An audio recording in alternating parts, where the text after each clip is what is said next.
Hello everyone, welcome to this YouTube channel.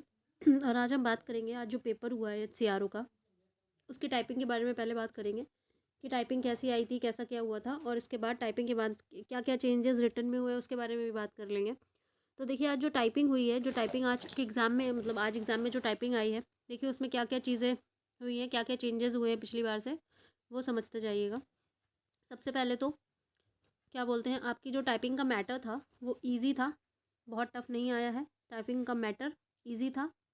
कुछ words थे, हाँ, लंबे लंबे से, कुछ लीगल वर्ड्स थे जो जजमेंट में आपके यूज़ होते हैं, उसी तरह के वर्ड्स आए थे, लेकिन आया जो आपका जजमेंट ही था, जजमेंट की कॉपी थी, लेकिन ईजी थे। बहुत ज़्यादा आपके सिंबल, बहुत ज़्यादा ऐसा कुछ भी नहीं आया था।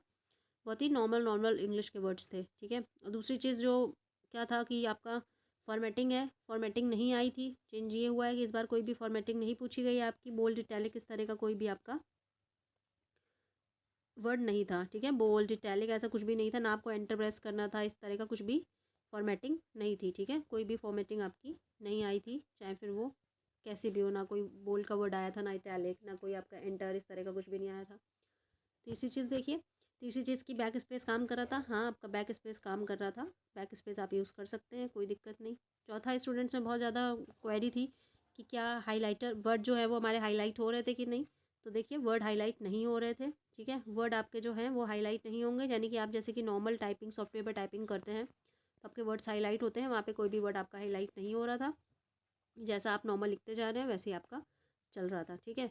और एक चीज़ समझिए, जो आपका स्क्रॉल था वो मैनुअल था। मैनुअल स्क्रॉल का मतलब ये हुआ कि आपको, जैसे कि आपका, मैं भी बताती हूँ, मैनुअल स्क्रॉल था, यानी कि देखिए ऐसी आपकी स्क्रीन आई थी आपकी, जैसे ये आपकी स्क्रीन है, ठीक है।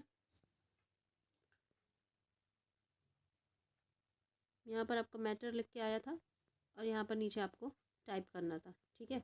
तो मैनुअल स्क्रॉल का मतलब है कि देखिए कई बच्चों से मिस्टेक हो गई कि वो समझ नहीं पाए और उन्होंने थोड़ा सा पैराग्राफ टाइप करके उन्हें लगा पूरा कंप्लीट हो गया, उन्होंने सबमिट कर दिया। तो देखिए, स्क्रॉल कर करके आपको नीचे जाना है, काफ़ी बड़ा, लगभग जितना, लगभग 550 वर्ड्स का पैराग्राफ, मतलब 550 वर्ड्स थे, ठीक है। टोटल 550 के आसपास आपके वर्ड थे और आपको यहाँ पर स्क्रॉल कर करके नीचे जाना था, ठीक है।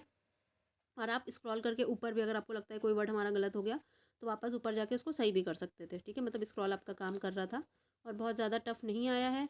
और आपके साथ स्क्रॉल काम कर रहा है, बैक स्पेस काम कर रहा है, वर्ड आपके हाईलाइट नहीं हो रहे हैं, फॉर्मेटिंग कोई भी नहीं आई है, ना आपको एंटर प्रेस करना है, ना कुछ इस तरह की कोई भी फॉर्मेटिंग नहीं आई है। सिंपल आपके इंग्लिश के वर्ड्स आए हैं, ठीक है। और बहुत ज़्यादा न्यूमेरिकल वगैरह ऐसा कुछ भी नहीं आया है, बहुत ही सिंपल सिंपल आया है, जैसे अभी तक आता था उससे पूरी तरह से चेंज कर दिया है। मतलब काफ़ी हल्का कर दिया है, काफ़ी ईजी कर दिया है पहले से, ठीक है। तो आपका समझ में आ गया होगा। और हाँ, आपका जो, मतलब एक चीज़ थी जो यहाँ पर आपका साथ साथ एक प्रोग्रेस करके, मतलब आप कितना आपने वर्ड टाइप कर दिया, इसका प्रोग्रेस बार आपका एक चलता रहेगा। जैसे कि मान लीजिए आप 550 वर्ड्स में आपने जितना भी, जैसे मान लीजिए 550 वर्ड में आपने लगभग 100 वर्ड्स कर लिए, ठीक है। तो जितना भी परसेंटेज आपने कर लिया वो आपका लिखता हुआ आएगा कि आपने इतना परसेंट कर लिया। बाकी आपका कुछ भी नहीं लिख के आएगा, ना तो ऐसा कुछ लिख के आएगा कि कितना आपने ग्रॉस की स्पीड आपकी कितनी आई है, नेट कितनी आई है, आपके कितने वर्ड स्किप हुए, ऐसा कुछ भी नहीं लिख के आएगा, मिस्टेक कितनी है, कुछ भी नहीं। केवल और केवल आपकी प्रोग्रेस लिख के आएगी कि हाँ, मान लीजिए आपने 60% टाइप कर लिया या आपने 80% टाइप कर लिया, या कैसा क्या, मान लीजिए आपसे कुछ वर्ड स्किप हो गए, तो जब आप सबमिट करेंगे तो फिर वो 100% ना लेके उसको 98 या 99, जिस हिसाब से आपके वर्ड स्किप होंगे वैसा आपको दिखाएगा कि आपने इतने परसेंट टाइप किया है, ठीक है। तो केवल परसेंट का आएगा टाइप करने का। तो समझ में आ गया होगा बहुत अच्छे से कि टाइपिंग में काफ़ी सारे चेंजेस हुए हैं। क्या बोलते हैं, फॉर्मेटिंग नहीं है, जजमेंट आपका ईजी हो गया है, वर्ड आपके हाईलाइट नहीं हो रहे हैं, ठीक है। कुछ चीज़ें तो पहले के जैसी हैं, बस इतना ही चेंजमेंट हुआ है कि आपका जो मैटर है वो ईजी कर लिया गया। अब चलिए रिटर्न की बात कर लेते हैं। देखिए, रिटर्न में बहुत ड्रास्टिक चेंज आए हैं, काफ़ी ज़्यादा चेंज आए हैं आपके रिटर्न एग्जाम में, रिटर्न के पैटर्न में चेंज ये आए हैं कि कुछ, वैसे ऐसा जनरली होता नहीं है, मगर इस बार एनटी ने पेपर कराया है। क्योंकि जब पहली बार आपका पैटर्न चेंज होता है, मतलब पहली बार जब आपका कोई एग्ज़ाम की एजेंसी बदलती है, तो लगभग जो पुराना पेपर होता है उसी के हिसाब से पेपर बनाया जाता है, जो पुराने नंबर ऑफ़ क्वेश्चंस होते हैं। बट इस बार एनटी ने ऐसा नहीं किया है, बिल्कुल पूरी तरीके से चेंज कर दिया है। तो आपकी इंग्लिश जो कि 50 मार्क्स की आती थी वो अब पहले से काफ़ी कम आई है, 10 मार्क्स के आसपास लगभग आई है। और आपके जो बाकी सब्जेक्ट हैं वो आपका, उनका क्वेश्चन, नंबर ऑफ़ क्वेश्चंस बढ़ गया है। जैसे कि आपका रीजनिंग, जो कि अभी तक 10 या 12 मार्क्स की आती थी, इस बार आपकी 25 मार्क्स, मतलब 25 नंबर की रीजनिंग आई है, ठीक है। कंप्यूटर में ज़्यादा चेंज नहीं हुआ है, कंप्यूटर अभी तक 20 मार्क्स का आता था, लेकिन कंप्यूटर इस बार आपका 22 का, मतलब बस 2 नंबर बढ़े ही हैं, कम नहीं हुए हैं, ठीक है। हिंदी इंग्लिश के ये मान लीजिए आपके 10-10, 12-12 क्वेश्चन थे, लगभग 10 से 12, ठीक है। हिंदी इंग्लिश आपके, हिंदी ले लीजिए, इंग्लिश, ठीक है। 10 से 12 क्वेश्चन दोनों में थे। और आपका मॉडर्न हिस्ट्री मतलब जो इंडियन नेशनल मूवमेंट वगैरह उसके लगभग इंडियन नेशनल मूवमेंट के लगभग आपके 14 क्वेश्चन थे, ठीक है। इंडियन नेशनल मूवमेंट 14 क्वेश्चन के आसपास थे आपके। और आपका हिस्ट्री में मान लीजिए एंशियंट और मॉडर्न मिला के आपका एंशियंट हो गया, मॉडर्न हो गया, ठीक है। मेडिएवल हो गया, मेडिएवल भी, ठीक है। 14 के आसपास ये था आपका। और आपका यूपी जीके देखिए, यूपी जीके बहुत अच्छे से देख के जाइएगा, यूपी जीके क्योंकि अच्छा खासा आ रहा है। 14 के आसपास आपका यूपी जीके का है। साइंस का भी काफ़ी अच्छा वेटेज है, 14 से 50 क्वेश्चन आपके साइंस के भी आए हैं, ठीक है। तो साइंस को भी अच्छे से पढ़ के जाइएगा, साइंस को पूरा देख के जाइएगा। साइंस के आपके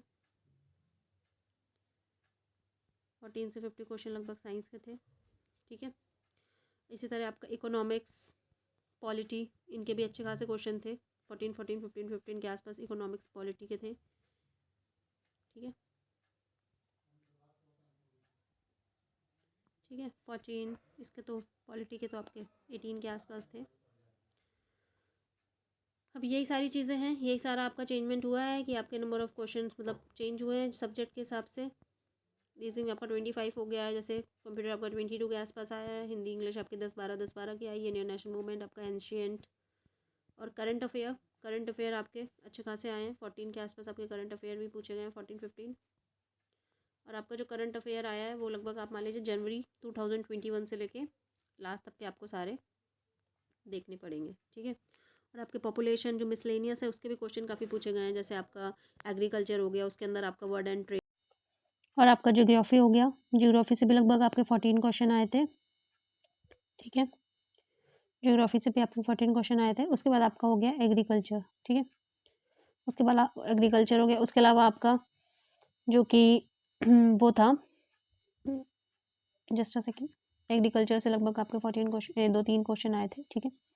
और इसके अलावा आपका जो सेंसेक्स हो गया, ठीक है, अर्बनाइजेशन हो गया, 1-2 2-3 क्वेश्चन उसके भी थे लगभग। तो देखिए मेन फोकस किन किन चीज़ों मेन फोकस किन किन सब्जेक्ट पे होना चाहिए, किन का वेटेज इस बार ज़्यादा दिया गया है।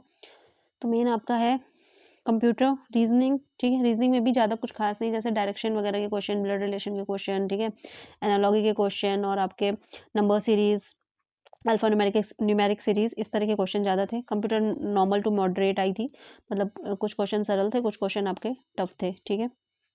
और इंडियन नेशनल मूवमेंट, यूपीजी के हिंदी इंग्लिश, जैसे हिंदी में पर्यायवाची वगैरह आपके आए थे, पर्यायवाची शब्द पूछा गया था, और 1-2 आपके जैसे इंग्लिश में वो पूछ लिया गया था, आपके सिनोनिम्स एंटोनिम्स वगैरह थे।